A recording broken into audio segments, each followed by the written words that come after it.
Hi there, Malcolm here with my 86th Booktube video. Today I'll be bringing you, and now I've got a cat. Hello, Queenie. Do you know we've just hoovered this table? Yes. Thank you for that.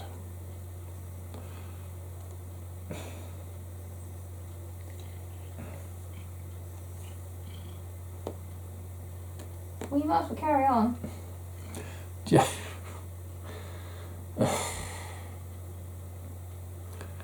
January's wrap up. With 9 books to get through, let's get... Okay. Let me stop reading on my table. Thank you. Come on. You just sat down there, were you? Would you like me to move him? He's fine. Got quite a few with 9 books this month, so let's get cracking. So first off, I finished Requiem for a Rogue, one of the books from the X-Wing Rogue Squadron series by Michael A. Stackpole. And you're licking your butt at me, that's really off-putting.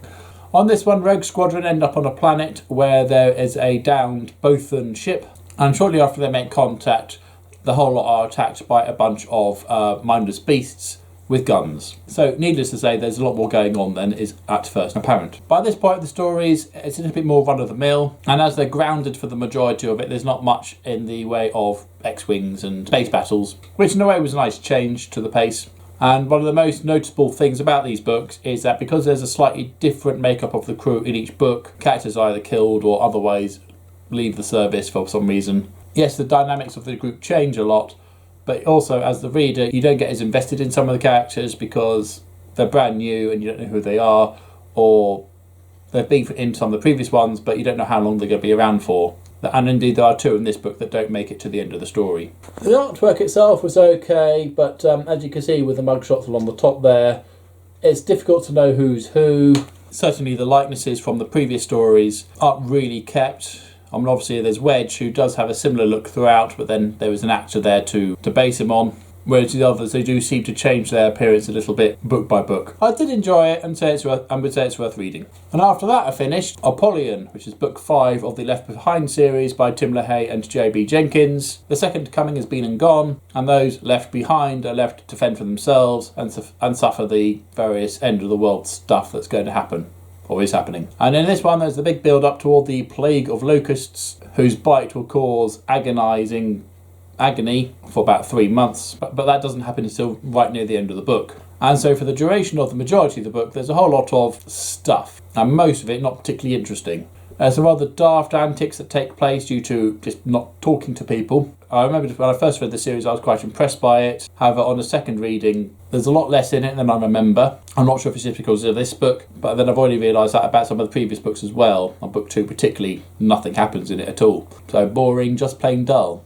And after that, I read my first book of the month for the year of 2020, and that was Aliens, A Criminal Enterprise by S.D. Perry. I don't have that as an individual book, so it's one of the 2 books in this omnibus here. Now, usually for a book of the month, I do an individual video reviewing it. Unfortunately, I don't think this story really warranted its own individual review. I didn't love it, I didn't hate it, it was somewhere in the middle. The story follows a pair of brothers who are forced to do a drug run for a criminal enterprise, going to a planet where the drug is manufactured, which just happens to be guarded by xenomorphs. The installation itself is secure, or as secure as these things ever are in these situations, but anybody wanting to steal drugs will find themselves at the sharp end of an alien very quickly. And of course in the story things are going to go wrong, of course they do go wrong, and it's about their survival or not in this going wrongness.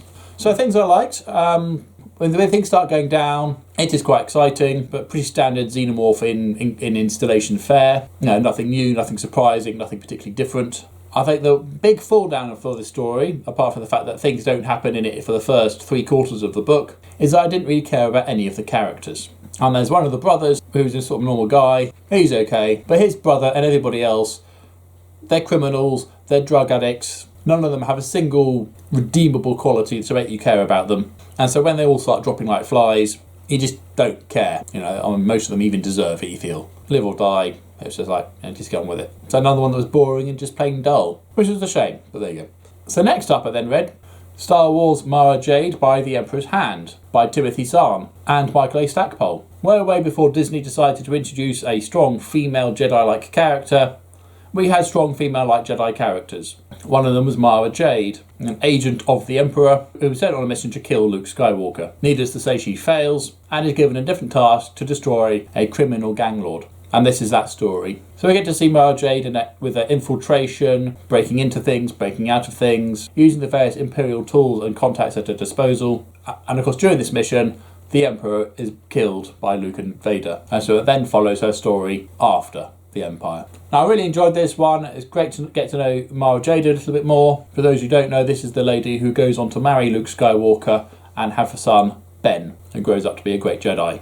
I quite like the artwork as well. Nothing too fancy, but clear as well. Buy it. And after that, I then read Mammoth Book 2, Long Tusk by Stephen Baxter. In the first book, Silverhair, we learn about mammoths, their livelihoods and their way of life. And in the stories, the mammoths talk to each other, obviously translated in a way that we can read it. And in their conversations, they would often refer to a legendary mammoth way before called Long Tusk. This is his story, so a prequel to the previous book that basically chronicles how the mammoths came to be where they were in the first book. So we follow Long Tusk as he goes on these various adventures in a very heartwarming and engaging tale. Now, I normally find Stephen Baxter quite dry to read. I enjoy it, but he's hard going. These books are really readable, even if he does go on about dung a lot. And the end was very bittersweet. You knew it was going to happen, but 2 down out of the trilogy. Really enjoyed them both. Highly recommend it so far. Buy it. And after that was my library book. And this month it was Relics by Tim Lebbon. This is the first book of a new trilogy, where a girlfriend of a missing man goes on the search to see where he's gone, and only to discover he was a dealer in relics, or a relic hunter.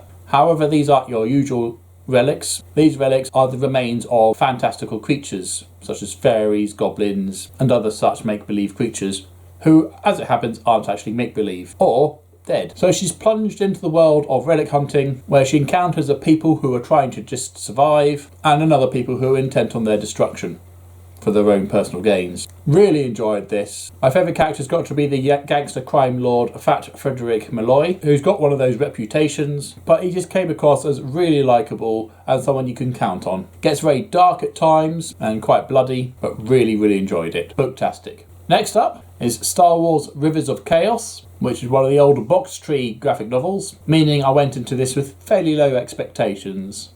I find a lot of the box tree are quite dated now. The artwork is generally not as good as what we're used to nowadays, and the stories are pretty basic. And okay, granted, the artwork is perhaps a little bit more simplistic than what we're used to nowadays, but still pretty good. But the story really surprised me. But it follows a stormtrooper who's sent to a planet to investigate the Imperial governor there, who's suspected to be corrupt, but during his mission he falls in with a band of rebels. Now, set of circumstances means he needs rescuing. The rebels happen to be passing and they rescue him. And I always enjoy these stories where you have the Imperial overlords seeing what it's like from the other side of the curtain, as it were, actually seeing the rebel scum living lives, being normal people rather than the scum and villainy as they live to believe. And he goes on a really, somewhat predictable story arc, but an engaging one which I really enjoyed. Completely underestimated this one, but I would buy it. The next up is the Minecraft Maps, an explorer's guide to Minecraft. Now, I picked this up in Waterstones for half price. I just like the look of it. Gorgeous artwork in it. And this is basically a series of double-page spreads showing each of the biomes from the game Minecraft, as well as a little close-up of some of the key points from each biome. Absolutely gorgeous to look at, but with not a huge amount of reading. This really is just a book of pretty pictures. The writing is done as if in world, and pretty fun to read. But I would say, had I spent full price for this, I would have been a bit disappointed, because there's not much more to it than just the pictures. But the pictures are nice to look at, so worth reading. Or, if you can get it at a discount, worth buying. And finally, the last book of the month was Relics Book 2, The Folded Land by Tim Lebbon. I also got this from the library.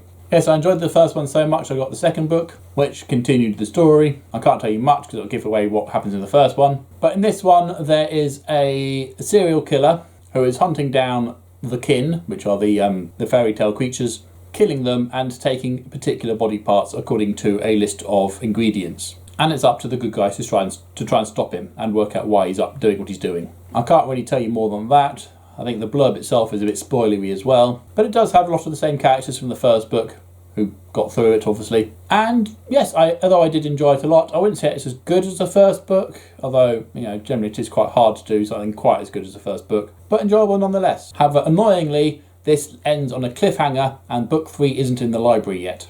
Grr. but I would buy it. So there we are, 9 books. Not bad for the first month of the year. Some of them were pretty short though. So that comes to 2,100 pages, which is more than I did last January. So there we go. Hope you enjoyed that. I did. What was the book that you read that surprised you? Either because it was better than you expected or worse than you expected? I'd love to know. So comments below there, please. Or any other thoughts you have on the books I've just shown you. But as usual, if you have nothing nice to say, then please do keep it to yourself. Thank you. And until next time, see you later.